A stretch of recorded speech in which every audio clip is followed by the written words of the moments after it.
Assalamualaikum warahmatullahi wabarakatuh.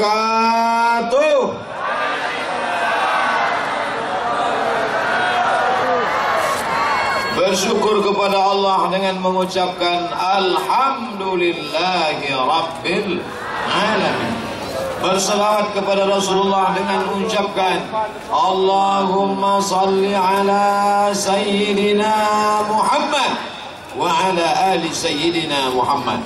Yang sama-sama kita hormati Bapak Bupati, Bapak Wakil Bupati, Bapak Sekda, Bapak Danrem, Bapak Dandim, Bapak Kapolres, Bapak, pokoknya Bapak lah, Bapak Kepala Dinas, Kepala Badan, Kepala Kantor, berkepala maupun tak berkepala, ada jabatan maupun tidak, alim ulama, abu, syirik pandai, hadirin hadirat, tuan-tuan guru, insya Allah kita semua dimuliakan Allah Subhanahu wa Ta'ala. Amin ya Rabbal Alamin. Insya Allah pulang dari Aceh Tamiang ini badan sehat karena minum jahe. Bajunya pucuk rebung, minumannya jahe. Masya Allah. Semalam pula sudah makan bubur pedas sama anyang. Menyesal pula sikit ngambil. Tadi malam ramai melimpah ruah di Tanah Lapang Kampung Durian. Namanya Kampung Durian. Sampai pagi ini belum nampak durian. Tadi subuh melimpah ruah di jalan lintas Aceh Tamiang Langsa, jalan lintas Sumatera, Medan Sumatera Utara ke Banda Aceh. Saya menduga ini pagi ini nampaknya jamaah tak ada lagi datang. Rupanya makin ramai. Ini kalau dilanjutkan siang nanti lebih ramai lagi karena sholat Jumat. Bapak Ibu yang dimuliakan Allah Subhanahu wa Ta'ala, bersyukurlah kepada Allah karena tinggal di Aceh Tamiang, tempat mencari mengais rezeki tapi sesuai dengan ibadah agama Islam. Ada saudara kita yang bekerja di luar negeri, gaji sebulan 15 juta, duit banyak, pakai dolar. Tapi kalau Bapak Ibu baca tanya jawabnya ke grup WhatsApp saya, Bapak Ibu baca SMS-nya ke saya, menangis Bapak Ibu. Kenapa? Pertanyaannya, Ustadz Somad, apa hukumnya kami mencuci babi tiap hari? Bekerja di luar negeri, mencuci babi. Saya bilang, kenapa tak pulang ke kampung? Di kampung kami susah, mau makan apa Pak Ustaz? Jadi kalau gitu gimana? Cucilah babi itu. Tapi kau sediakan air tanah. Nanti habis mencuci babi, kau cuci tanganmu 6 kali pakai air bersih, 1 kali pakai air tanah bercampur dengan air biasa. Itu sama namanya. Setelah itu barulah kau sholat. Begitulah susahnya saudara kita di sana mengais rezeki. Ada satu lagi WhatsApp bertanya, Ustadz Somad, bagaimana saya ini? Kenapa saya sholat di WC? Sholat di WC. Saya bilang, kenapa tak sholat di musola? Tak ada musola Ustadz. Masjid, sedang musola aja, tak ada, apa lagi masjid? Di ruangan, supervisor pengawas kami kejam. Kami tak boleh sholat di ruangan. Maka solusinya, masuk saya ke dalam WC, saya bentang kain, sholat saya di dalam WC itu Pak Ustadz. Apa hukumnya Pak Ustadz? Meleleh air mata membaca, kesulitan mencari rezeki. Tapi indahnya Bapak Ibu sebagai PNS, BUMN, guru, pegawai Dignas, semuanya hebat beribadah tanpa ada halangan apapun. Maka berkaca pada diri sendiri, melihat yang dialami orang lain, datang syukur kepada Allah. Syukur dengan ucapan Alhamdulillahi Rabbil Alamin. Syukur dengan perbuatan. Maka senantiasalah melaksanakan perintah Allah, jauhi larangan Allah Subhanahu wa Ta'ala. Maka akan bertambah syukur kita, bertambah zikir kita. Kalau kita lihat orang lain, menengok orang lain kurus yang gemuk bersyukur, menengok orang lain gemuk yang kurus bersyukur, menengok orang lain hitam yang putih bersyukur. Orang barat pergi ke pulau, pergi ke pantai, pergi ke tanah lapang untuk berjemur biar supaya hitam. Maka yang hitam bersyukurlah. Tak perlu lagi kita berjemur, udah hitam memang. Bapak Ibu yang dimuliakan Allah Subhanahu wa Ta'ala, pagi ini berkumpul semuanya. Saya sangka karena di kantor bupati pegawai saja, tapi rupanya adik-adik siswa-siswi pun juga hadir. Yang warna coklat ini pramuka. Salam pramuka. Masya Allah, yang ini tak tahu apa. macam-macam. Ada guru wirid Yasin, ada bapak ibu guru, ada santri-santri, siswa-siswa. Insyaallah semuanya masuk surga insyaallah. Man qala la ilaha illallah dakhala al-jannah.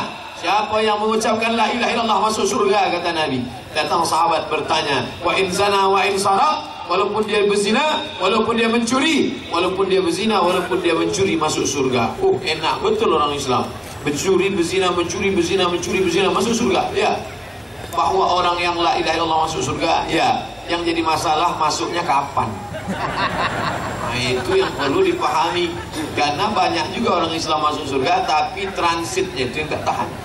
Makanya tadi pagi kita katakan 7 kali, Allahumma ajirna minan nar, Allahumma ajirna minan nar, Allahumma ajirna minan nar, Allahumma ajirna minan nar, Allahumma ajirna minan nar, Allahumma ajirna minan nar, Allahumma ajirna minan nar.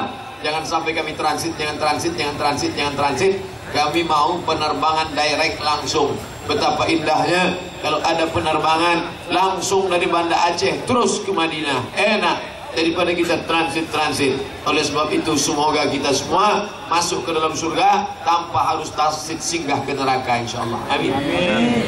Di mana itu bisa? Di Kabupaten Aceh Tamiang. Masyarakatnya bekerja mencari makan yang halal, tapi di tempat bekerja itu pula terjaga ibadahnya, karena ada sholat zuhur dan asar berjamaah. Betul? Betul. Laki-laki yang soleh sholat di masjid.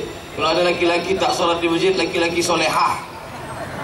Oleh sebab itu maka datanglah ke masjid. Alhamdulillah, apa kata Pak Bupati tadi? Sejak subuh mereka sudah di sini, Pak Ustaz. Ini kalau subuh di sini berarti di mana sholat subuh? Maksudnya selesai sholat subuh datang kemari. Nah, ini pula acara ini direkam. Tengoklah besarnya lalat di Aceh Tamiang. Ini direkam, ini diliput semua. Nanti diupload ke YouTube. Tinggal ketik saja Aceh Tamiang, enter, keluar pengajian. Encer tak? Nah, ini semua hadir. Encer otak orang ini. Kenapa? Karena sebelum bekerja ada pula ibadah membaca surat Yasin dulu. Ini bagus. Ini sekarang orang banyak baca Yasin kapan? Pindah rumah. Rumah baru baca Yasin, mobil baru baca Yasin, bini baru baca Yasin. Baca Yasin itu pada waktu pagi.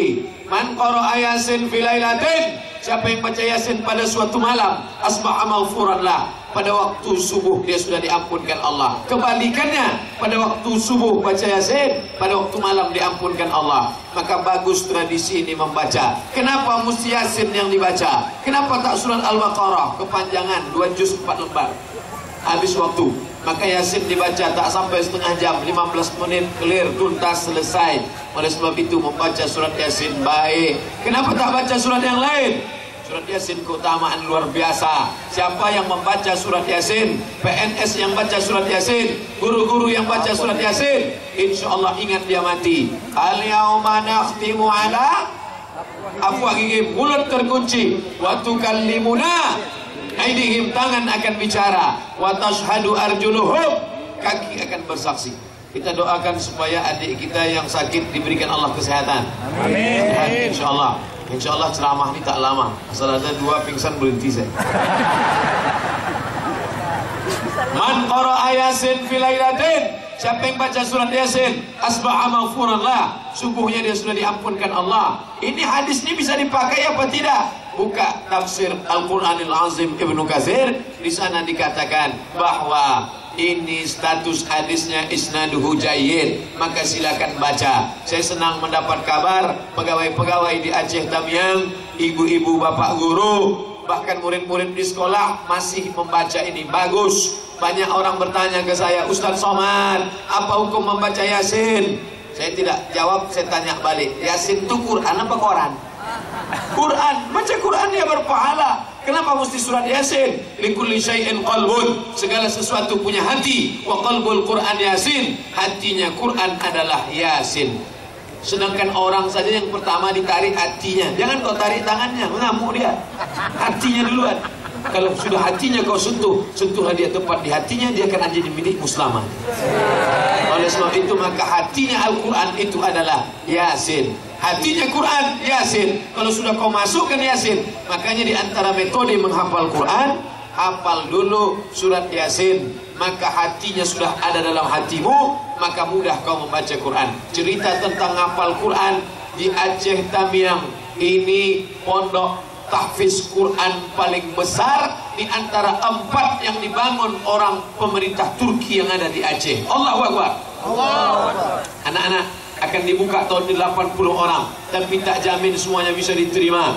Akan hafal Quran, setelah hafal 2 tahun nanti akan dibawa ke Turki untuk menajamkan lagi bacaannya, untuk menghebatkan lagi hafalannya, untuk mendapatkan sanad qiraat dari tuan guru, dibawa ke Turki. Andailah dekat Aceh ini dari kampung saya, tentu saya kirim anak saya kemari. Tapi apa mau dikata, apa boleh buat naik kambing bulan-bulan. Oleh sebab itu maka beruntung orang Aceh Tamiang. Kalau sampai ada orang Aceh Tamiang anaknya tak bisa baca Quran, kalau ada orang Aceh Tamiang anaknya yang tak hafal Quran, pindah ajalah ke kabupaten lain. Beruntung mertua, jangan sampai seperti pepatah Melayu, ayam mati di lumbung padi. Padi banyak tapi bisa mati kelaparan. Kenapa? Gara-gara tidak membaca Al-Quran, tidak menghafal Al-Quran. Ini sekarang ada orang yang baca Quran, kalau pas kebetulan ramai bisa dia baca Quran. Baca Quran beramai-ramai. Kalau ramai bisa dia baca, kalau sendiri lain kata dia, lain kata orang. Nah, coba kau baca, ya asin. Apa pula kau baca ya asin? Rupanya baca Latin, tak bisa baca Arab. Alat zina kan. Mau bilang al-lazina, alat zina. Apa tak bersalahan? Rubatalil Quran wal Quranu yal'anu. Berapa banyak orang baca Quran dilaknat oleh Quran karena tak betul makharijul hurufnya. Oleh sebab itu maka tradisi membaca surat-surat pendek, membaca surat Yasin amat sangat baik, tak salah. Hanya saja kalau membaca bersama-sama, luruskan bacaannya. Karena sekarang ada orang baca Yasin ujung-ujungnya aja, tak dari pangkal. Turja'un, fayakun. Ada pula baca Yasin tak berbunyi sama sekali, mulut aja bergerak-gerak. Yasin apa nih bang? Yasin lip sync. Nah, oleh sebab itu maka tradisi ini terus, insya Allah. Kalau saya hadiahkan pahala bacaannya untuk orang meninggal dunia Pak Ustaz, sampai apa kata Imam Nawawi komentar terhadap hadis ketika Nabi membelah pelepah korma dicucukkannya ke makam. Kata Nabi, sampailah tasbih pelepah korma ini kepada orang yang ada di makam. Komentar Imam Nawawi, kalau tasbih pelepah korma saja sampai, apalagi bacaan Quran orang beriman. Maka selesai baca Yasin itu, hadiahkan pahala bacaannya. Ya Allah, sampaikanlah baca pahala bacaan surat Yasin tadi kepada ayahku, kepada emakku, kepada adikku, kepada kakakku, kepada istriku, kepada anakku, kepada mantanku. Jangan. Bapak Ibu yang dimuliakan Allah Subhanahu wa taala, ini tradisi yang baik. Pertama, membaca Yasin. Yang kedua, puasa Senin Kamis. Semalam saya makan enak luar biasa. Setelah masuk 2-3 suap baru nampak Pak Bupati tak makan. Pak tak makan. Saya puasa Pak Ustaz. Dosa rasanya makan di depan orang puasa. Tapi kan udah habis 2 sendok, lanjutkan aja lah. Kalau tahulah dari awal beliau cerita puasa, tentu saya tak makan. Tapi ada juga untungnya diceritakannya saya sudah makan. Terus sempat dia bilang puasa, paksa nunggu azan maghrib baru makan.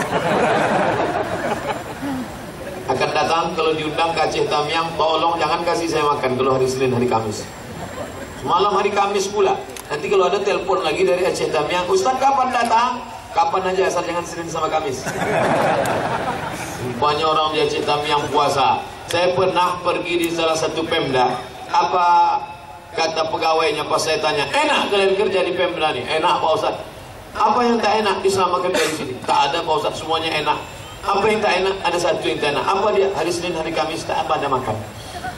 Segan kami makan. Terus gimana? Sembunyi-sembunyi kami makan. Makan juga pergi kami makan, diam-diam. Habis itu kami keringkan bibir. Pura-pura kami gaya mau mati. Masya Allah. Beberapa bulan yang lalu saya diundang ke Medan. Sampai di Medan ceramah di sekolah, hadir Pak Polisi. Dari awal dia nengok saya aja, saya tengok juga. Pas dimakan, dia tak mau makan. Dalam hati saya sombong betul, polisi ini tak mau makan sama saya. Pas saya sedang makan, saya sapa, Pak tak makan Pak, saya puasa sunat Pak Ustaz. Tiap hari Ustaz ceramah, mari puasa sunat, mari puasa sunat. Rupanya yang melaksanakannya bukan Ustaz, malah polisi dan bupati. Masya Allah, luar biasa. Ustaz Somad kenapa tak puasa? Saya musafir.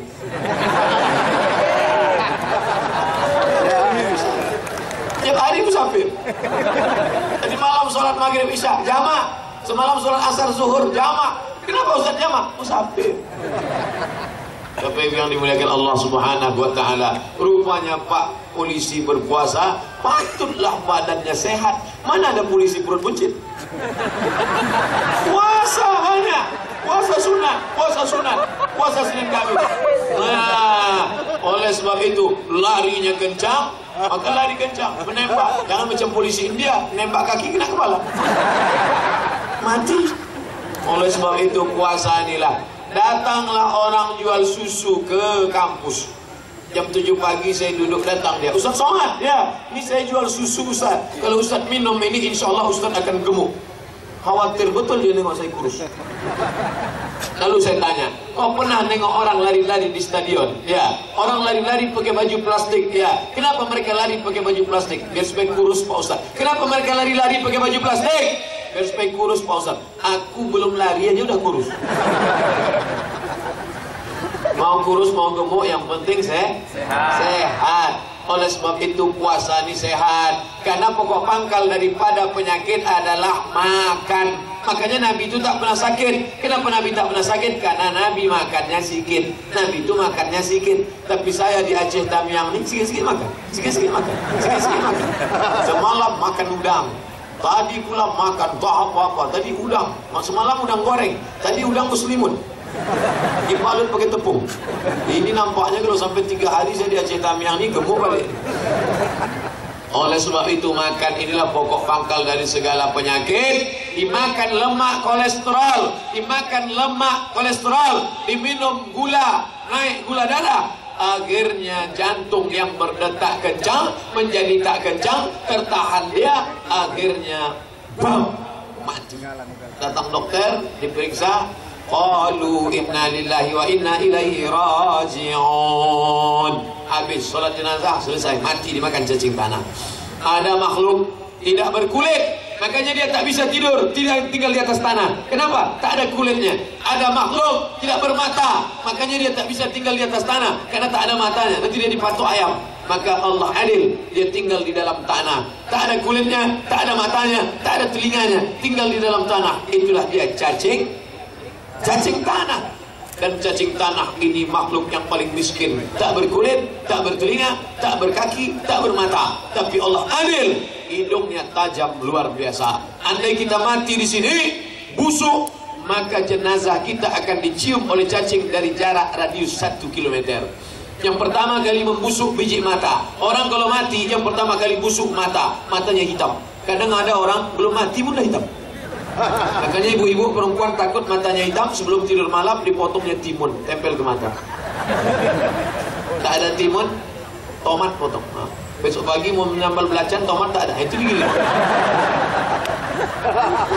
Sedap sambalnya mah, iya gitu. Apa tuh? Sedap naik mata di sini. Yang pertama kali membusuk biji mata, seminggu dalam kubur biji mata, sebulan dalam kubur, perut isinya usus, busuk, kotoran, meletup perut, bam, pecah, cacing mencium jarak radius 1 km. Cacing-cacing sekiling berkata, apa kata cacing? Bro, ayo kita serbu, brownies sudah siap. Abdul Somad hanya daging, setumpuk daging, santapan cacing tanah. Dulu rumah besar, yang membeli tanahnya kita, yang mencari arsiteknya kita, yang membeli semennya kita, yang membangunnya kita. Tapi setelah kita mati, tidak ada satupun ruangan di dalam rumah itu yang mau menampung jenazah kita. Betul? Oleh sebab itu maka siapkanlah amal. Apa dia? Baca Yasin. Apalagi amal? Puasa Senin Kamis. Saya nggak bisa puasa Pak Ustadz. Kenapa? Karena dokter sudah ngasih tahu ibu jangan puasa. Kenapa tak boleh? Ususnya bolong. Tak boleh puasa. Kenapa? Kena penyakit mah akut. Oke, orang yang begini tak usah puasa. Lalu apa lagi amal? Ternyata Kabupaten Aceh Tamiang ada lagi amal andalan. Apa itu?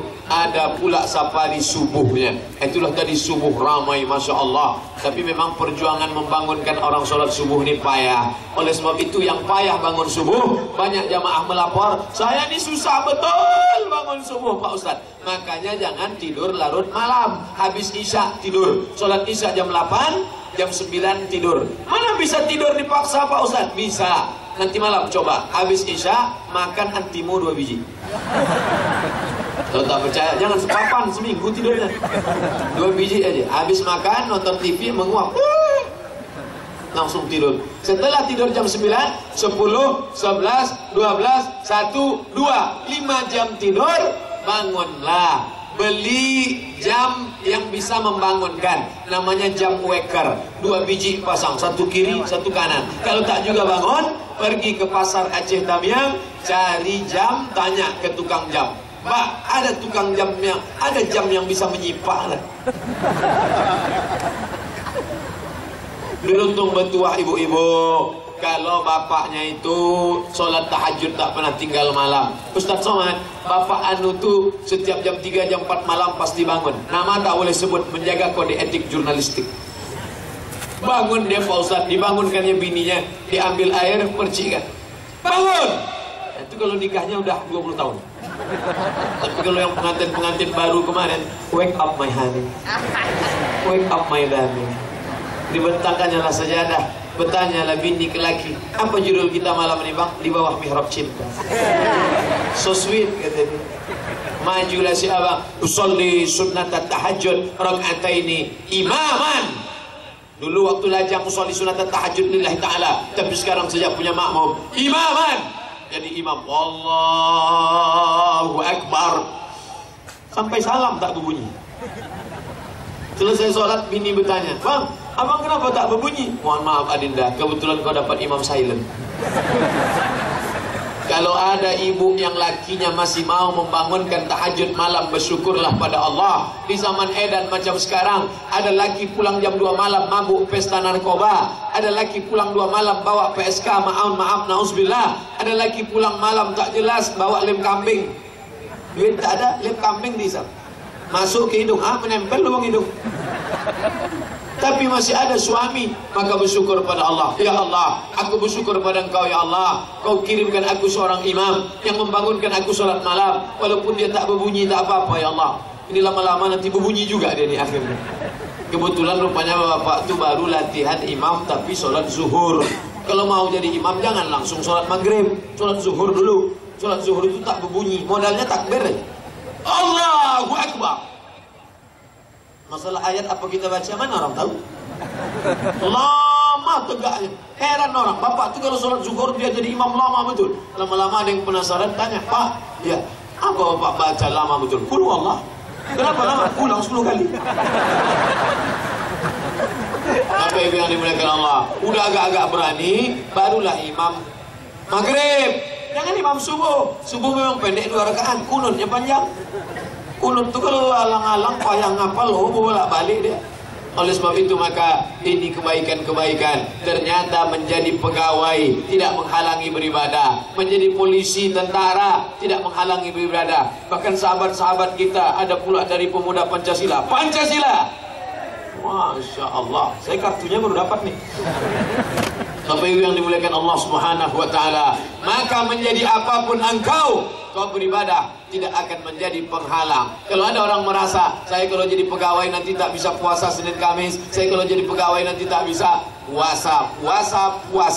Jangan membatalkan puasa hanya karena suatu yang sepele. Bro, ayo kita makan siang yuk, aku puasa. Jangan kau goda imanku. Ayolah kita makan siang, aku puasa. Nanti aku yang bayar, ayolah. Rupanya tak mau hanya karena tak ada kesempatan. Oleh sebab itu maka ini semua ibadah, ini akan menolong di hadapan Allah Subhanahu wa Ta'ala. Alhamdulillah, pondok-pondok pesantren lapang banyak, anak-anak pesantren hadir. Bahkan kabarnya ini hadir semua, Masya Allah, banyak. Mana kalau dibandingkan laki-laki sama perempuan, ini laki-laki semua, ini perempuan semua. memutih jilbab. Masya Allah, jilbab panjang menutup aurat. Inilah yang akan menolong, inilah yang akan menjadikan negeri Aceh Tamiang baldatun thayyibatun wa rabbun ghafur, insyaallah. Amin ya rabbal alamin. Waktu kita ini tak banyak, hanya 12 jam siang, 12 jam malam, 12 tambah 12, 24 jam. 24 jam dibagi 3, 8 jam kerja. Katanya 8 jam mesti kerja, masuk jam 8 pagi, pulang jam 4 sore. 9, 10, 11, 12, 13, 15, 16, 16, 8 jam. 8 jam mesti tidur. Kata dokter kalau tidak tidur 8 jam kena penyakit 5L, lemah, letih, lesoy, loyo, lunglai. 8 jam tidur, 8 jam kerja, 8 tambah 8, 16. Tinggal 8 jam lagi. Kemana habis 8 jam? Browsing, launching, game online, PlayStation, Twitter, BBM, WhatsApp, Instagram, Telegram, miligram, kilogram. Habis waktu kau kemana? Maka ingat-ingat, la tazulu qadama 'abdin, kaki anak Adam tidak akan bergeser di padang mahsyar, akan disoal, akan ditanya. Pertanyaan yang pertama, kemana waktu kau habiskan? Orang barat berkata time is money, waktu adalah uang, karena mereka peradabannya uang, uang, uang. Tapi Islam, waktu adalah tanggung jawab. Kemana waktu kau pakai? Alhamdulillah, kalau mati kita yang di Aceh Tamiang ini, ditanya malaikat, kemana waktu kau? Tadi malam aku pengajian. Kemana waktu engkau? Subuh tadi aku pengajian. Kemana waktu engkau? Pagi tadi aku pengajian. Habis ini kemana? Duduk kami orang kopi main gaplek.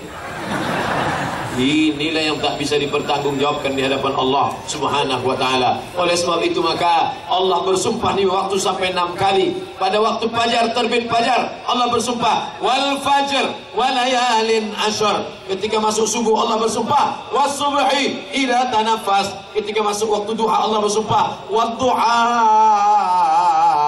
wal laili idza saja. Masuk waktu siang Allah bersumpah wan nahari idza tajalla. Masuk waktu petang Allah bersumpah wal asri innal insana lafi khusr. Masuk waktu malam Allah bersumpah 2 kali wal laili idza saja wal laili idza yaghsha. 6 kali Allah bersumpah demi waktu. Kenapa? Waktu yang akan ditanya di hadapan Allah Subhanahu wa ta'ala. Bersyukur kita, anak-anak muda, anak-anak sekolah, anak-anak pramuka hadir pengajian. Inilah yang akan menjadi pemimpin Aceh, pemimpin Indonesia masa depan. Allahu Akbar. Sekarang anak-anak bukan dengar pengajian, anak-anak kemana? Cabut ke mall. Sampai di mall beli lem kambing.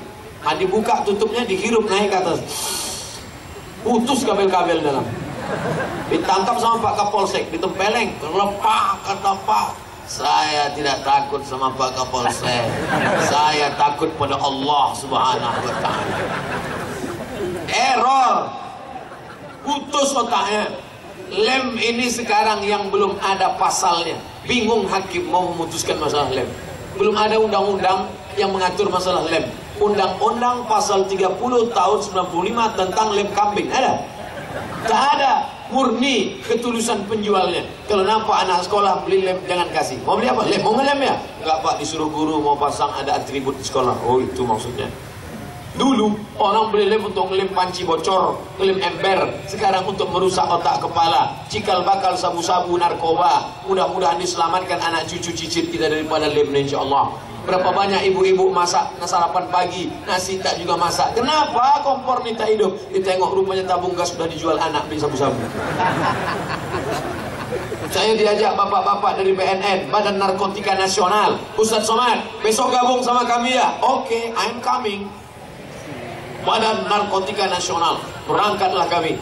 Saya, Bapak BNN, kepolisian, kemudian dokter. Yang ngomong pertama dokter. Dokternya perempuan lembut. Para bapak-bapak, ibu-ibu sekalian, ini penyuluhan narkoba. Supaya ini jangan dipakai, nanti kalau dipakai sakit mati. Ini dipakai mana mati. Dipakai sakit mati. Mati-mati aja cerita itu. Nah, habis itu datang Pak Polisi dari BNN. Jangan memakai narkoba karena pasal sekian penjara. Penjara. Yang satu mati, yang satu penjara. Tinggal saya lagi. Apa ini cocok? Siapa yang pakai narkoba? Neraka jahanam temannya. Neraka temannya. Neraka temannya. Komplit 3-3. Mati, penjara, neraka. Pilih mana? Habis itu ditelepon sama Bu Dokter, Ustadz Somad, ini pasien-pasien narkoba ini tidak mempan kalau cuman kita kasih obat, kita takut-takuti, maka dia mesti diceramah, mesti dibangkitkan semangat agamanya, bahwa dia diawasi Allah, bahwa dia akan mati nanti. Nanti kami minta Ustadz supaya bimbingan spiritual rohaninya ya Pak Ustadz. Insya Allah Bu Dokter, insya Allah. Sudah 2 tahun tak ada diteleponnya lagi. Saya husnuzon bahwa pecandu narkoba sudah sehat walafiat insyaallah. Walaupun terakhir tertangkap 1,6 ton. 1,6 ton sabu-sabu. Bayangkan mabuknya bisa 30 tahun itu. Bagaimana keadaan calon anggota DPR, calon bupati, calon gubernur, calon wali kota yang sekarang SMP kelas 1. Jangan sepele sama anak SMP kelas 1 sekarang. SMP 3 tahun, SMA 3 tahun, kuliah 4 tahun. Sekarang SMP kelas 1 tahun 2018, 2028 dia sudah lulus CPNS, Pemko, Pemprov, Pemda. Bayangkan kalau dia menjadi anggota legislatif dalam keadaan sidang paripurna, sedang mabuk sakau. Adapun APBD kita bulan ini. Apa yang terjadi dengan bangsa ini? Kita akan dijajah. Belanda tidak lagi menyerang kita dengan meriam Belanda. Mereka tidak lagi menyerang kita dengan senjata bom atom. Tidak lagi Jepang menyerang kita dengan Hiroshima, Nagasaki. Mereka serang kita dengan Sony dan Panasonic serta Samsung. Tapi alhamdulillah pagi ini semua Sony, Panasonic dan Samsungnya membawa kita ke surga Allah SWT. Kenapa? Merekam ceramah. Bayangkanlah beberapa kamera nih yang bertiang 1, 2, 3, 4, 5 merekam. Ini nanti akan diupload, masukkan ke internet. Setelah itu masuk ke grup, like and share. Ustadz Somad, saya selalu nonton ceramah Ustadz. Kenapa kau bolak-balik nanya? Sikit-sikit nanya, sikit-sikit nanya, sikit-sikit nanya. Kan udah saya jawab itu di internet. Saya selalu share Pak Ustaz, tapi tak saya dengar. Dengar dulu baru di-share. Saya mau dapat royalti pahala share-nya ya Pak Ustaz. Kau tak bisa begitu. Ini ngaji. Saya selalu ngaji sama Ustaz. Sekarang baru jumpa. Apakah saya sudah dianggap murid Ustaz? Ajastukum jami'a marwiyati wa mu'allafati wa muhadarati. Aku ijazahkan buku 37 masalah populer, 99 tanya jawab salat, 33 tanya jawab kurban, 30 fatwa seputar Ramadan, semua hadis-hadis yang ada dalam ceramah, semua muhadarah ceramah, ku ijazahkan ke semua yang hadir dalam majlis ini insyaallah. Jadi tidak lagi ada alasan. Kau belajar ke mana? Syekh Google. Kau belajar ke mana? Abu YouTube. Kita belajar kepada orang, kepada manusia. Boleh kami belajar kepada Ustaz melalui YouTube, boleh kami belajar kepada Ustaz melalui Google. Yang tidak boleh belajar itu kepada orang di internet tapi tak ada di alam nyata. Dia hanya ada di internet, di alam nyata dia tak ada. Itu tak boleh. Ustaz Somad itu ada di internet, ada juga di alam nyata. Ini orang. Tapi tak sama macam yang di Baleho Pak Ustaz. Baleho itu olah Photoshop. Maka agak putih sikit.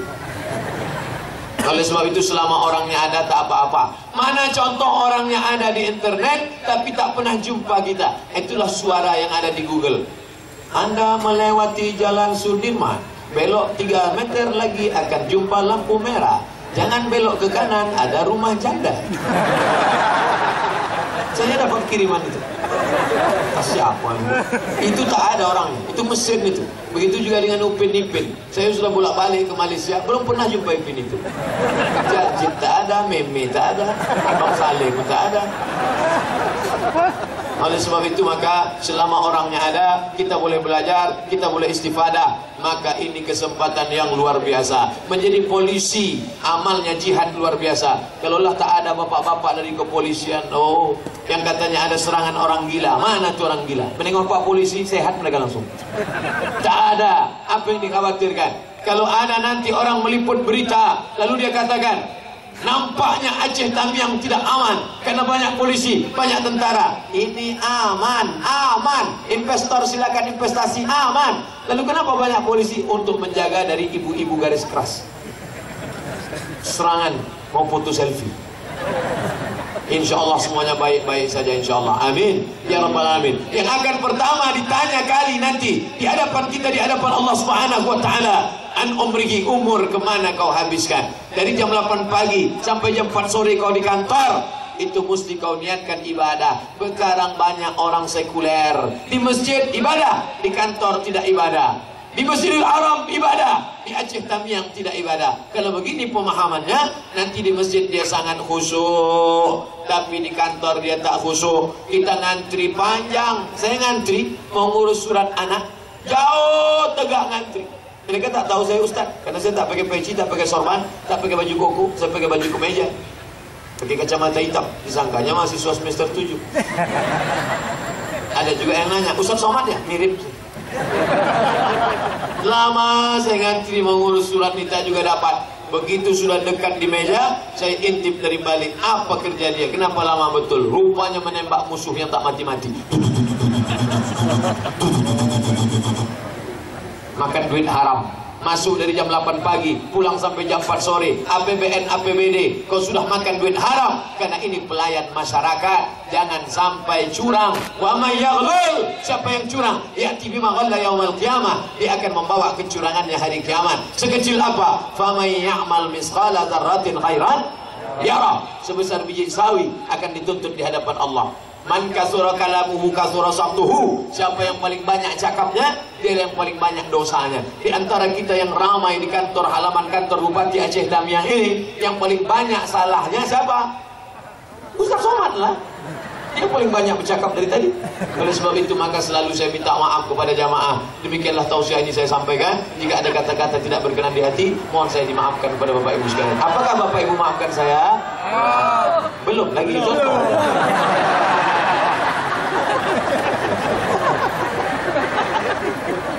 Saya tadi ceramah jam 9 kurang 15. Sekarang jam 9 lewat 15. Berarti saya sudah ceramah selama 30 menit. Sesuai tertulis yang di botol 300 ml. Bercanda. Artinya apa? Ustaz Somad itu ceramah tergantung nengok jamaah. Kalau pas dia ceramah, jamaah mulai menunduk ke bawah, atau pas dia ceramah ada orang menguap 2 orang, itu berhenti, itu tandanya. Tapi sampai sekarang tak ada. Jamaahnya tahan. Saya pula tak tahan. Dari atas panas, kaki tegak berdiri. Jangan dikasih kursi, nanti jamaah tak nampak. Bapak Ibu yang dimuliakan Allah Subhanahu wa taala, setiap tetes peluh keringat Bapak Ibu yang kepanasan akan dibalas surga Allah taala. Yang berada di bawah tenda dapat pahala, yang di luar tenda dapat pahala, yang tegak berdiri 2 kali lipat pahalanya. Nampak? Langsung bertambah pertanyaan. Apa hukum orang melarang pengurus masjid iktikaf di masjid sambil berdakwah? Saya ketua masjid, datang jamaah mau iktikaf. Ustaz Somad, boleh kami iktikaf di masjid ini berapa lama? 3 hari 3 malam.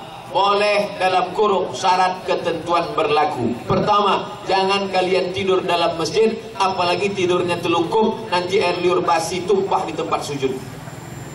Tumpah air liur di tempat sujud, besok orang sholat, imam pula lama sujudnya, makmum menahan napas, hitam pingsan dia langsung. Kalaupun mau tidur telentang, jangan telungkup. Saya Pak Ustaz telentang pun ngences juga, beli pempes. Syarat kedua, jangan menggantung-gantung pakaian bekas busuk belum mencuci dalam masjid. Maka ini bagus, karena kalau tidak mereka dikasih izin iktikaf. Siapa yang mau berdakwah ke kampung-kampung desa pedalaman? Ditunggu Ustaz Somad datang 8 bulan baru datang ke Aceh Tamiang. Hampir melahirkan 9 bulan 10 hari baru datang. Abdul Somad menceramahi orang yang sudah ibadah hidayah. Abdul Somad menceramahi orang yang baik-baik. Ini orang baik semua. Tapi yang di terminal sana, yang masih bertato, yang diskotik, pecandu narkoba, yang main biliar, yang main judi, yang di warnet, siapa yang menceramahi mereka? Inilah jamaah yang iktikaf di masjid. Macam-macam orang mengejek dia. Ada orang katanya itu jamaah kompor, karena kemana-mana bawa kompor. Ada yang mengejek, kamu jamaah apa tuh? Jamaah KUPJ, kelompok Ustaz Panjang Janggut. Macam-macam orang mengejek, tapi tetap istiqomah. Saya jumpa dengan seorang bapak dari kepolisian, alim, ke masjid. Saya tanya, Pak, gimana ceritanya Bapak dapat hidayah ke masjid? Ada jamaah-jamaah yang sering ke rumah-rumah itu Pak Ustaz, datang ke rumah saya, Assalamualaikum, ayo ke masjid Pak. Akhirnya saya marah, jangan ajak-ajak saya, pergi aja masuk surga sendirian. Besok datang dia lagi, Assalamualaikum, ayo ke masjid Pak. Jangan ajak saya sudah tahu. Besok datang juga lagi, saya ancam pakai pistol pun tak takut. Akhirnya, ayolah saya mau juga. Berapa banyak orang dapat hidayah karena dia bukan ustaz, bukan LCMA, tak pernah di Kairo, tak pernah di Mesir, tapi mengkhususkan dirinya 3 hari, 40 hari, bahkan ada yang 4 bulan, bahkan ada yang setahun, tapi tetap dengan syarat dan ketentuan berlaku. Ustaz, bagaimana hukumnya kalau kita memandikan jenazah tapi kita masih kotor? Bagaimana pula hukumnya memandikan mayat tersebut? Yang dimaksud kotor ni apa? Kalau maksudnya dalam keadaan haid, maka datanglah seorang perempuan bertanya kepada Imam Yahya bin Ma'in, Yahya, adakah hadis yang melarang perempuan haid memandikan jenazah? Kata Yahya, aku tak tahu. Kalau kalian mau tahu, tanya sama Hamad bin Salamah, dia murid Imam Syafi'i. Tanya kepada Hamad. Akhirnya mereka tanya kepada Hamad, Hamad, ada tak hadis tentang perempuan salangan boleh apa tidak memandikan jenazah? Kata Hamad, ada. Heran orang, kenapa Yahya tak tahu, kenapa Hamad tahu? Rupanya ceritanya ketika Nabi sedang minta kain kepada Aisyah. Ini Masjid Nabawi, di samping rumah Nabi. Aisyah, nawilinil umrah, tolong kau kasih aku kain. Aisyah tidak mau masuk ke dalam masjid karena dia sedang halangan. Nabi tidak mau keluar masjid karena Nabi tak ingin iktikafnya batal. Lalu solusinya jaga bagaimana? Kata Nabi, ulurkan tanganmu hai Aisyah. Maka Aisyah mengulurkan tangannya ke dalam masjid. Boleh tangan, karena tanganmu tidak haid, kata Nabi SAW. Itulah dalil boleh memandikan walaupun dia tidak dalam keadaan suci menurut ulama. Tapi kalau ada lain yang bersih yang suci, maka lebih afdal yang suci. Bolehkah mengajar ilmu agama dengan buka Google dan media online, sedangkan pengajian di majlis tak pernah hadir? Kenapa tak pernah ke masjid? Saya takut ke masjid, Pak Ustaz. Asal ke masjid, Pak Ustaz, saya mau mati. Makanya kau datang ke masjid. Di sini banyak para alim ulama. Ada Ustaz Fadil Rahmi, Ketua Ikatan Alumni Al-Azhar. Al-Azhar se-Aceh ni, beliau ketuanya. Saya alumni Al-Azhar, tapi jauh adik kelas beliau. Ada pula doktor dari Al-Azhar, namanya Ustaz Awwalu Zikri, doktor fikih. Pagi tadi baru izin permisi dari rumah Pak Bupati karena ada kegiatan di Langsa. Belajar. Beliau mengajarkan kitab hadis Raudatus mengajarkan Al-Azkar, mengajarkan Riyadhus Shalihin, mengajarkan Arba'in Nawawi, mengajarkan kitab-kitab tafsir dan fikih. Belajar ke guru-guru. Tapi kalau di rumah buka online, boleh, tidak salah. Banyak jamaah saya selalu mengaku, Ustaz, saya ini jamaah Ustaz. Kenapa kita tak pernah jumpa di masjid? Jamaah alam gaib Pak Ustaz. Apa hukum talqin bagi orang sedang menghadapi sakratul maut? Karena ada sebagian pemahaman tak boleh ditalqinkan ketika seorang menghadapi sakratul maut, karena ditakutkan akan berhenti separuh. Contohnya sampai la ilaha mati dia.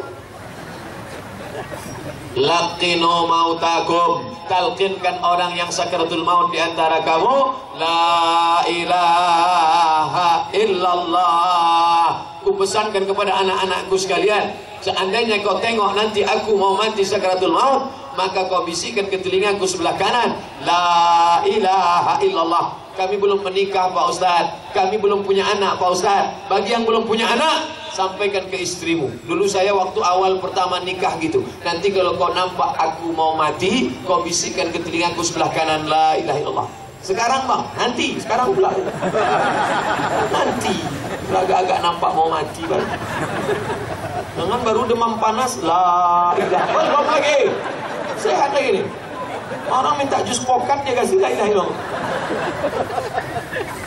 Ini hadis Nabi sunnah. Jangan khawatir berhenti di tengah jalan, karena yang penting niatnya sudah sampai. Ucapan yang paling ringan la ilaha illallah, karena bibir tak perlu bergerak. Coba ucapkan la ilaha illallah, bibir tak bergerak.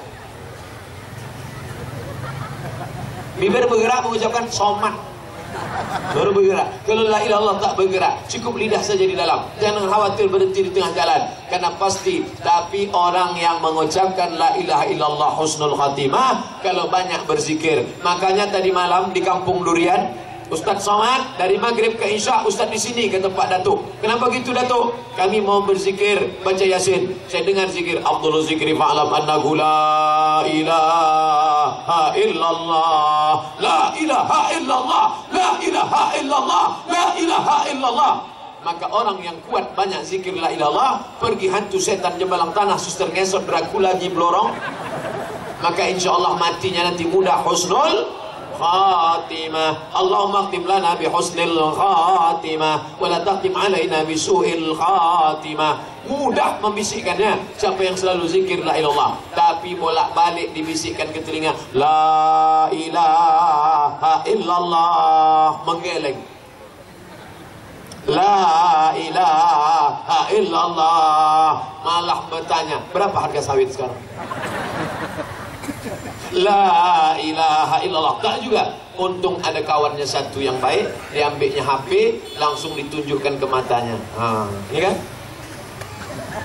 Gambar apa kau tunjukkan tadi? Bala 6. Apa kau tunjukkan tadi? Wajib.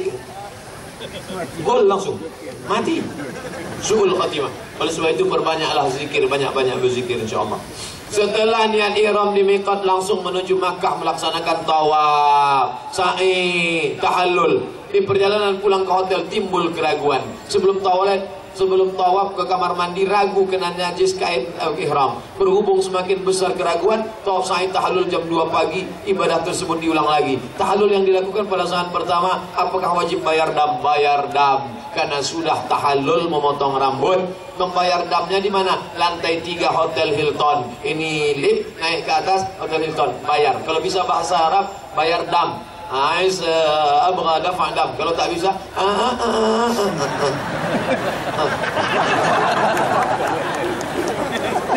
jangan bayar sembarangan tempat. Hotel Hilton ada di situ tulisan The Gift Pilgrimage, membayar untuk. Makanya hati-hati. Rukun umrah itu ada 5. Berniat, tawaf, sa'i, tahallul, tartib. Berniat, tawaf, sa'i, tahallul, tartib. Makna tartib berurutan. Jangan sa'i dulu baru tawaf. Itu namanya umrah sungsang. Bolehkah kita menikah dengan orang yang telah saya donorkan darah saya untuknya? Why not? Ada perempuan sakit, kita pergi ke rumah sakit, nampak perempuan sakit, datang dokter. Kata dokter, ini perlu darah, ambil saja darah. Boleh bawa darah, jangankan darah, nyawa kuku beri. Rupanya perempuan itu cantik. Giliran yang sakit jelek, tak kenal. Dimasukkanlah darah dia ke dalam perempuan itu. Apakah menjadi saudara-saudara? Tidak. Makna saudara-saudara bukan itu artinya. Saudara-saudara seibu, seayah, seayah, seibu, seibu seayah, atau sesusuan. Kita menyusu kepada emak dia waktu dulu sama-sama kecil, maka kita saudara-saudara sesusuan dengan syarat 5 kali kenyang. 5 kali kenyang. Maka ibu-ibu yang punya anak hati-hati, jangan nampak anak kecil susukan, nampak anak kecil susukan, nanti anak itu setelah besar nanti menjadi saudara-saudara dengan anak kita. Hati-hati, waspada. Ada seorang bidan, orangnya rajin. Ada ibu-ibu yang melahirkan anak, diambilnya susu ibu itu banyak-banyak, lalu dimasukkannya ke botol, dikasihkannya ke anak-anak yang ada di situ. Suaminya lapor ke saya, itu perbuatan batil. Orang tak berilmu tak bisa membedakan mana betul, mana batil, mana batil, mana betul, mana betul, mana batil. Orang tak berilmu tak bisa membedakan mana hak, mana hak, mana hak, mana hoax. Oleh sebab itu maka perlu diluruskan. Maka 5 kali kenyang menjadi saudara sesusuan. Umur 2 tahun ke bawah. Setahun 2 bulan, setahun 5 bulan, 2 tahun. Adapun lebih daripada itu tidak lagi menyebabkan sesusuan. Saya sama dia kalau gitu satu susuan lah Pak Ustaz. Kenapa? Sama-sama minum susu kaleng, susu ibu. Adapun susu sapi tidak menjadi sama-sama anak sapi. Apa hukum bayi non muslim meninggal dunia? Kalau ada bayi non muslim meninggal dunia, masuk surga. Kenapa begitu?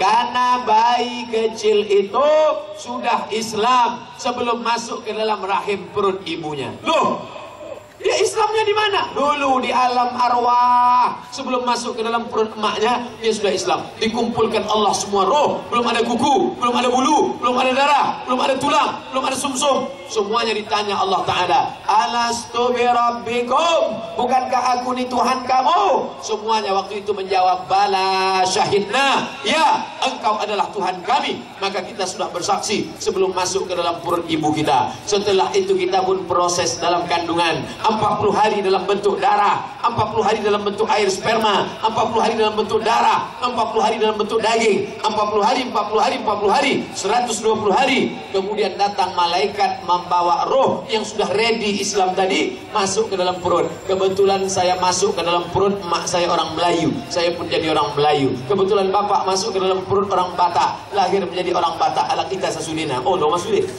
Kebetulan masuk dalam perut orang Jawa, bapaknya pun bertanya, pripun kabari api us perang kena orang teko kene. Kebetulan masuk dalam perut orang Minangkabau, ba kawa gini di mati ga di pada banyak kumpuh oh balanci dan cian ai rumahnya di rumah awak. Kebetulan masuk ke dalam perut orang barat Eropa, lahir ke dunia, bapaknya tak menjawab dengan azan, tapi sambutnya wow, amazing. Itu bukan pilihan kita. Itu Allah yang menyuruh malaikat, hai malaikat, kau bawa dia ke perut orang Melayu, kau bawa dia ke perut orang Indonesia, kau bawa dia ke perut orang Afrika, kau bawa dia ke perut orang Cina. Maka tak boleh kita ejek orang karena sukunya. Hei Cina, tak boleh. Hei Batak, tak boleh. Hei Jawa, tak boleh. Kenapa? Karena itu bukan kemauan dia. Malaikat tidak pernah bawa kertas multiple choice. Kau mau jadi apa? A, Arab, B, Batak, C, Cina. Nah, maka kalau anak ini meninggal waktu kecil, maka dia belum ada akal balik, maka dia masuk surga. Tapi kalau dia sudah berakal, afala ta'qilun? Kenapa kau tak berpikir? Masuk ke dalam perut orang Tapanuli Utara, non muslim, tapi kemudian dia mencari, akhirnya dia dapat hidayah, masuk Islam, jadi ustadz di Jakarta. Itulah namanya Ustadz Nababan. Itulah ustadz yang namanya bisa dibaca dari kiri, bisa dari kanan, Nababan. Masuk ke dalam perut orang Sulawesi Utara, non muslim, menjadi pendeta, doktor, menjadi rektor sekolah teologi, mencari, masuk Islam. Itulah dia Ustadz Yahya Walone. Masuk ke dalam perut orang Cina dari Sumatera Selatan, Palembang, tapi akhirnya dia mencari, berdebat selama 9 jam, akhirnya dapat hidayah, masuk Islam. Itulah dia jadi Ustadz Felix Xiao Haya Cincai. Mudah-mudahan anak-anak kita akidahnya kuat karena dia tinggal di Aceh Tamiang. Amin. Amin. Masyarakatnya agamis religius. Amin. Amin. Dan banyak pula pondok pesantren tahfiz Quran. Jangan sampai ayam mati di lumbung padi. Kenapa? Karena tidak diberikan sekolah agama yang baik. Bengkak biji mata ibu itu gara-gara melepas anak. Saya dengan Ustadz Fadil Rahmi 4 tahun di Mesir tak pernah pulang. Dari Aceh ke Mesir, dari Riau ke Mesir, berapa negara itu panjang. Ini ada ibu-ibu mau nangis. Anak ibu sekolah di mana? Di Banda Aceh. La ilaha illallah. Kami 4 tahun tak jumpa orang tua kami. Sampai-sampai terlintas di pikiran kami, jangan dia anak angkat kami. Setelah pulang baru saya tanya mak saya, mak aku ini anak angkat apa anak kandung? Anak kandung lah. Kenapa mak kirim aku jauh betul sampai ke Mesir? Supaya kau jadi orang. Kalau kau letak di celah kerja jadi hantu. Maka aku kirim kau jauh-jauh. Wah, akhirnya balik itu jadi orang. Kalau tidak jadi hanggau. Pak Ustadz, kami ibu rumah tangga atau wanita karir, apa terus izin suami kalau bersedekah? Ibu punya kebun sawit 2 hektar, dapat dari warisan ayah ibu dulu. Kemudian punya pula ruko 1. Itu harta ibu. Jangan mentang-mentang nikah lalu suaminya panggil, hai istriku, surgamu di bawah tapak kakimu, semua surat tanahmu untuk aku. Masih. Jadi ibu jangan mau dibodohi. Ibu harus cerdas. Nanti kalau ada ibu-ibu yang digitukan suami, maksud Allah, ini harta. Tapi kalau ibu mau sedekah, ibu kalau nuwun, ibu permisi, bukan minta izin, sekedar adab sama suami saja. Bang, aku mau sedekah ke rumah anak yatim ya. Si abang pun jangan terlalu kepedean, jangan GR, nganggu aja. Bang, aku pergi ya. Iyalah, hati-hati di jalannya. Tahu sendiri itu kan duit dia. Jangan izin aku dulu, mari 10% pajaknya. Nah, itulah untungnya kalau dapat suami ngaji. Beruntung kalian ibu-ibu kalau dapat suami ngaji. Tapi kalau dapat laki Fir'aun, apakah kami mesti izin suami kalau pergi keluar rumah? Ya, kalau sampai tak izin suami, maka na'udzubillah, nusyus, menjadi perempuan yang terlaknat. Izin keluar rumah, jangan sampai pakai celana training, jangan sampai pakai celana jin. Banyak anak SMP, anak SMA diganggu jin gara-gara celana jin itu dipakai.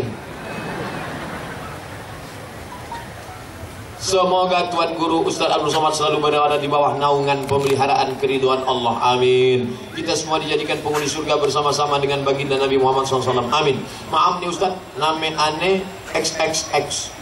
Tak boleh saya sebut, menjaga kode etik jurnalistik.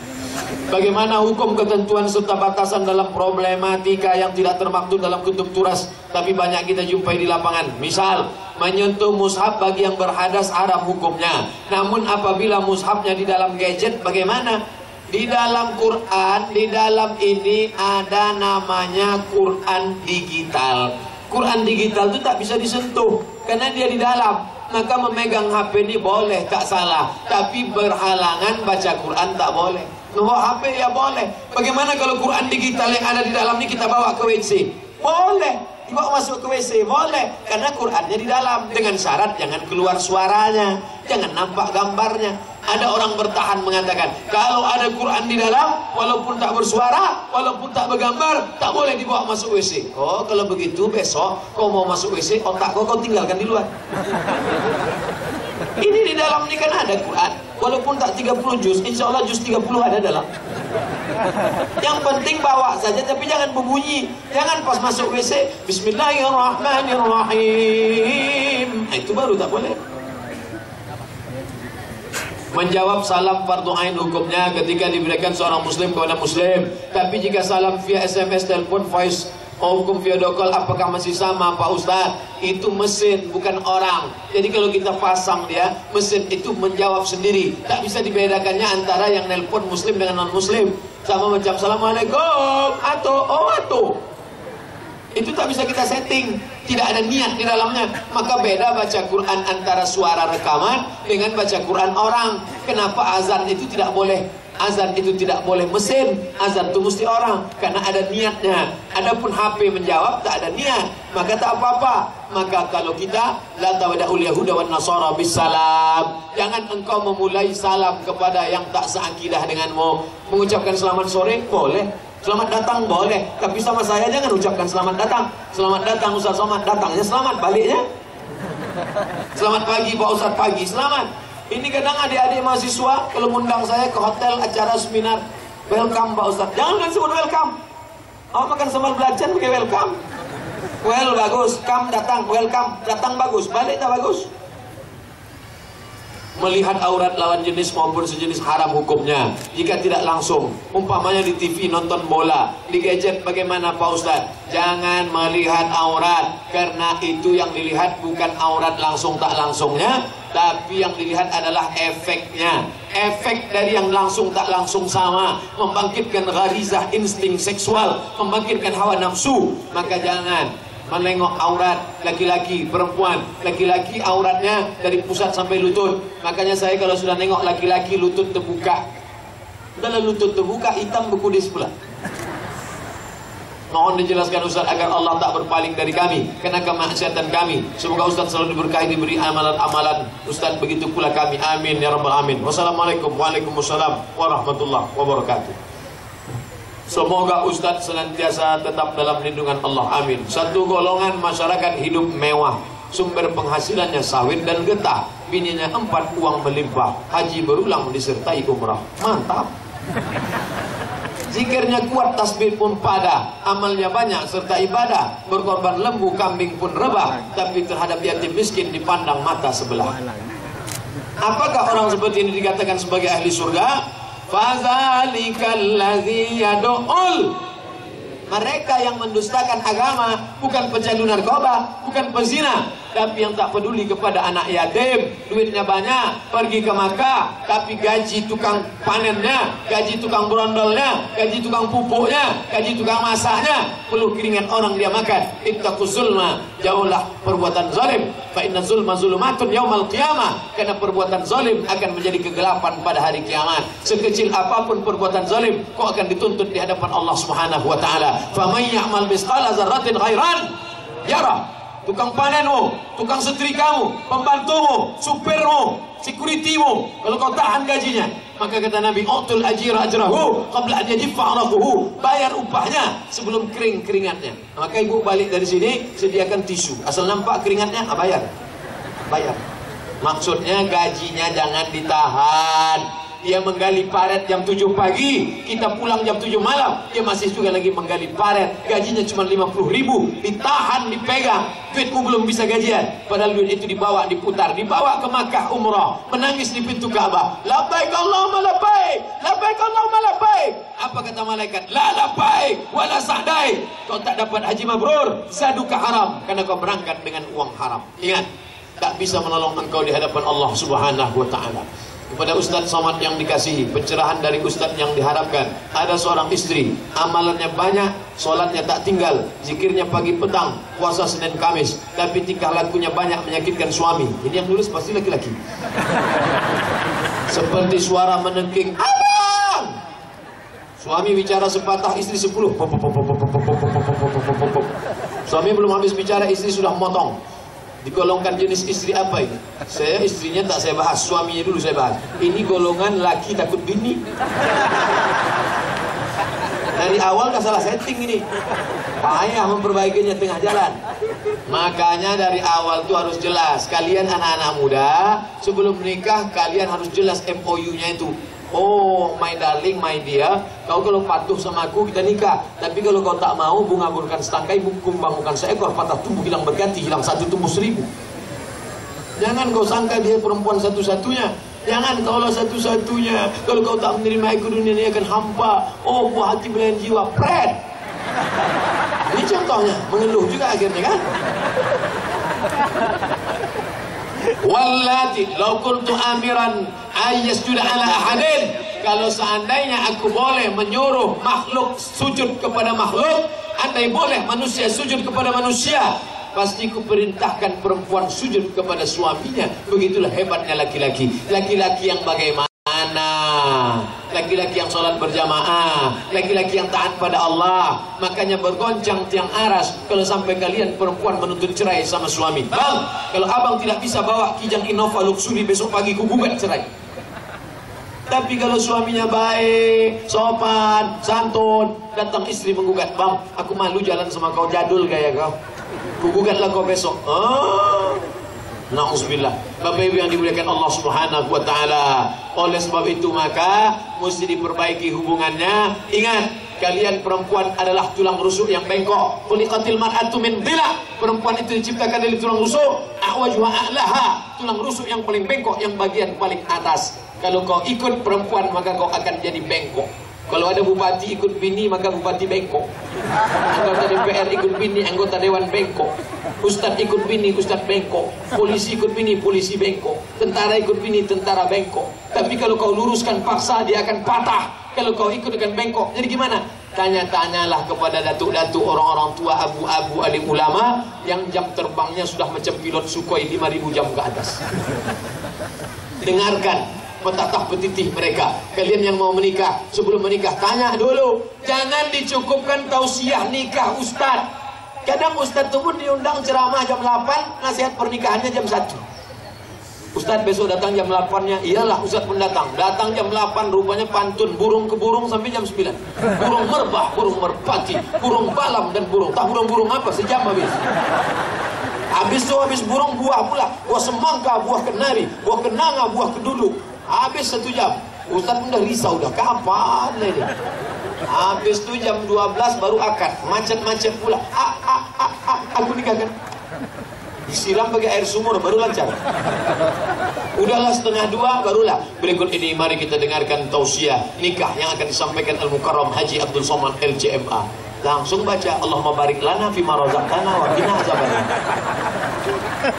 Awak memberi tausiah, pengantin itu bukan dengar ceramah ustaz. Asiklah berselfie. Kiki.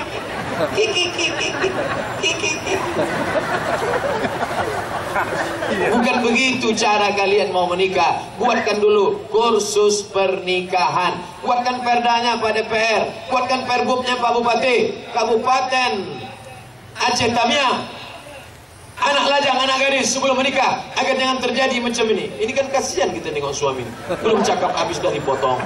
Satu kata lama-lama sakit jantung, stroke, mati. Kasihan kita.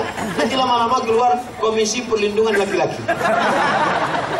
Maka untuk menghindari jangan lagi ada pertanyaan macam ini, dibuatkanlah namanya kursus perkahwinan. Kalau di Malaysia memang ada orang yang tak lulus kursus perkawinan tak boleh nikah. Maka buat kursus perkawinan 12 SKS, satu materi, saya nanti datang ngasih pengajian.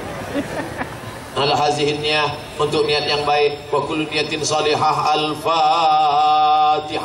A'udzu billahi minasy syaithanir rajim. Bismillahirrahmanirrahim. Alhamdulillahi rabbil alamin. Arrahmanir rahim. Maliki yaumiddin. Iyyaka na'budu wa iyyaka nasta'in. Ihdinas siratal mustaqim. Siratal ladzina an'amta 'alaihim ghairil maghdubi 'alaihim waladdallin. Amin. Rabbana ighfir lana dzunubana, ampunkan dosa kami ya Allah. Wali walidaina, kedua orang tua kami ya Allah. Wali abaina, ayah kami yang sudah menjadikan rezeki yang halal untuk makan, untuk sekolah kami, tak sanggup kami membalas budi baiknya ya Allah. Wali ummahatina, ibu kami yang sudah melahirkan kami meregang nyawa, mengandung kami 9 bulan 10 hari lamanya, menyusukan kami 2 tahun, tak dapat kami balas budi baiknya ya Allah. Andai dia masih hidup sama kami, bisa kami peluk cium tangannya. Tapi sebagiannya sudah menghadap engkau, hanya engkau dapat mengampuni dosanya. Allahumma ighfir laha warhamha wa'afiha wa'fu anha waj'alil jannata maswaha. Allahumma ja'al qabraha rawdatan min riyadil jinan. Jadikan kuburnya salah satu dari taman surgamu ya Allah. Wa la taj'al qabraha hufratan min hufarin niran. Jangan jadikan kuburnya salah satu dari lubang neraka-Mu ya Allah. Allahumma waffiq ulata umurina, pemimpin-pemimpin kami, condongkan hati mereka dalam agama-Mu untuk menolong agama-Mu ya Allah. Pak Bupati, Pak Wakil Bupati, Bapak Sekda, Bapak Komandan Korem, Bapak Danrem, Bapak Dandim, Bapak Kapolres, tundukkan hati mereka untuk menolong agama-Mu ya Allah. Allahumma dafa'an al-ghala' wal waba' wal fasya' wal riba wal zina wal munkar. Jauhkan negeri ini, bil khusus Aceh Tamiang, jauhkan dari malapetaka, bencana, riba, zina, narkoba, LGBT, perbuatan keji dan mungkar ya Allah. Allahumma aftah lana abwabal khair, abwabal rizqi, abwabal rahmah, abwabal barakah. Bukakan untuk kami pintu rezeki, pintu rahmat, pintu barakah ya Allah. Allahumma aftah lana futuhal arifin warzuqna fahmal mursalin. Berikan kami pemahaman agama seperti yang pernah Kau berikan kepada ulama-ulama kami dulu ya Allah. Syekh Abdul Rauf Al-Fansuri, Syekh Samsuddin Sumatrani, Syekh Nuruddin Ar-Raniri, tuan-tuan guru kami dulu, berikan kami pemahaman yang benar tentang ilmu agama ini ya Allah. Allahumma inna nas'aluka salamatan fid din, berikan kami keselamatan dalam agama, wa afiatan fil jasad, sehatkan badan kami, wa ziyadatan fil ilm, tambahkan ilmu kami, wa barakatan fil rizq, berkahi rezeki kami, wa taubatan qablal maut, beri kami taubat sebelum mati, wa rahmatan indal maut, berikan kami rahmat ketika mati, wa maghfiratan ba'dal maut, beri kami ampunan sesudah mati. Allahumma hawin alaina fi sakaratil maut, kematian yang katanya seperti kambing dikuliti hidup-hidup, seperti tebasan pedang di tempat yang sama, seperti mata kail kancing dicabut dari kulit yang basah. Maka selamatkan kami daripada sakaratul maut ya Allah. Wa najata minan nar, selamatkan kami dari api neraka. Wal afwa indal hisab, maafkan kami ketika segala amal kami nanti dihisab ya Allah. Allahumma arzuqna waladan salihan, berikan anak kami anak-anak yang saleh ya Allah. Rabbana hab lana minas salihin, jadikan anak-anak kami saleh dan salihah. Allahumma ja'al abna'ana wa banatina min hufazil Quran, jadikan anak-anak kami para penghafal Al-Quran ya Allah. Allahumma ba'idhum minaz zina, jauhkan mereka dari seks bebas, wa bi'hum minal khamr, jauhkan mereka daripada khamar, narkoba, jauhkan dari mereka dari segala yang merusak mereka ya Allah. Allahumma khtim lana bi husnil khatimah wa la takhtim alaina bi su'il khatimah. La tada' lana dhanban illa ghafarta, segala dosa kami yang hadir di majlis ini ampunkan ya Allah. Wala aiban illa satarta, segala aib cacat kami tutupi ya Allah. Wala dainan illa qadaita, segala utang piutang kami bantu kami melunasinya ya Allah, sehingga mati kami menghadapmu dalam keadaan bebas daripada utang piutang ya Allah. Wala aziban illa zawajta, yang akan menikah berikan jodoh yang baik, soleh dan solihah. Wala raghiban illa anjabta, yang ingin punya anak berikan anak yang baik, penghafal Quran, berprestasi dan beragama dengan taat kepadamu ya Allah. Wala maridan illa syafaita, yang sedang kau uji dengan penyakit, angkat penyakitnya, sehatkan ya Allah. wala mayitan illa rahimta. Yang mati meninggal dunia curahkan rahmat, ampunan, kasih sayang-Mu ya Allah. Rabbana zalamna anfusana, kami sudah menzalimi diri kami. Fa illam taghfir lana wa tarhamna, kalau Engkau tidak mengamati, merahmati, memberikan ampunan pada kami, lanakunanna minal khasirin, pasti kami termasuk orang yang rugi ya Allah. Rabbana atina fid dunya hasanah wa fil akhirati hasanah wa qina adzabannar. Wa sallallahu ala sayyidina wa maulana Muhammad wa ala alihi wa sahbihi wasallam. Walhamdulillahi rabbil alamin. Taqabbalallahu minkum minna wa minkum taqabbal ya karim. Terima kasih segala perhatian, mohon maaf segala kekhilafan dan kesilapan. Wassalamualaikum warahmatullahi wabarakatuh.